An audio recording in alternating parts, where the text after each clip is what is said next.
Este é um último vídeo explicativo, por hora, que lançarei praticamente junto a meu primeiro vídeo indo direto ao tema central do canal. Primeiro, ad corno do canal é mais pragmático ou mais ideológico? Bem, a resposta é um pouco complicada. Em geral sou muito mais ideológico que pragmático.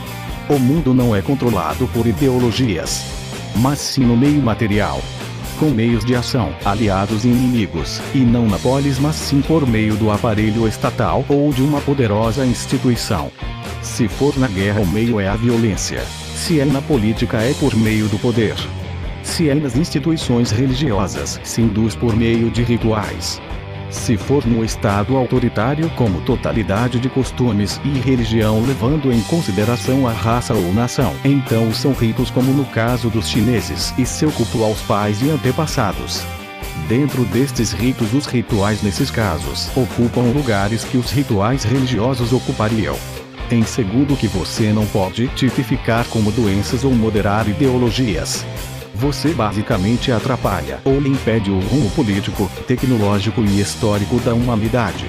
Isso sim é um verdadeiro crime contra a humanidade. Mas se pode julgar os atos de seus seguidores, partidários, concernentes, passivos e ativos. No fim, a política na maioria dos casos acaba com a ideologia por subornos materiais, assim a imagem sendo esmagadoramente superior a qualquer tipo de pensamento.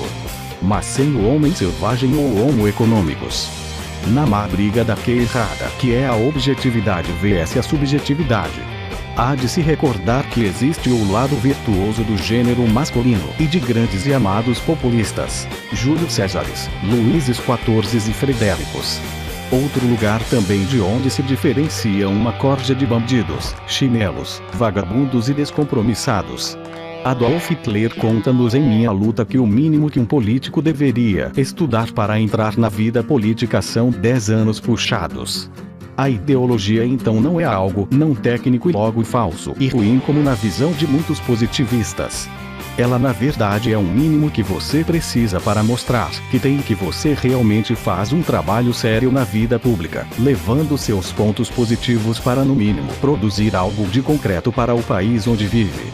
Longe da vadiagem da indecisão, ou de buscar a vida de roubos e desvios de verba pública, como é o Centrão, e de apenas atuar uma ou duas vezes por um cargo e outro então encerrar a vida pública, para eventualmente não colocar a família inteira para mamar nas tetas do Estado. É como cada profissional atua nesse caso, correspondendo à competência que lhe é devida. O costumaz da ideia é definhar ao longo do tempo na convivência da Câmara, Senado, etc. Por isso a necessidade do polimento e martelamento contínuo das ideias. Este é o grande lado positivo da ideologia na política.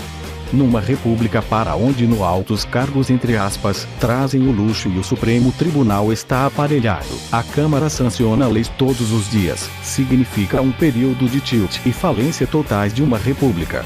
Muitos autores falam disso, não preciso nem citar. O saudável e pragmático nesse sentido está fundamentado no eu. Ter noção do que lê e a síntese daquilo que pensa, por exemplo.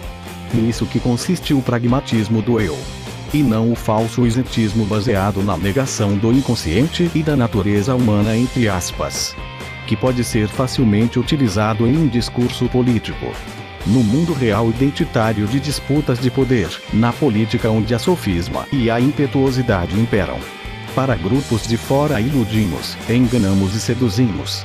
Mas onde realmente somente se pode discutir política é no próprio grupo interno de um determinado partido, movimento ou posição ideológicas. Onde o consenso a amizade e se não houver no conhecimento que um tem do outro internamente. Para fora resta a falsa ortodoxia da história incorporada e o quíproco, a névoa da visão do movimento que se tem de fora. Na república então nestes aspectos deve lutar contra a luxúria. Para que ela não se aposse das mulheres e por meio de leis, tomem tudo dos homens. No casamento ou em direitos civis.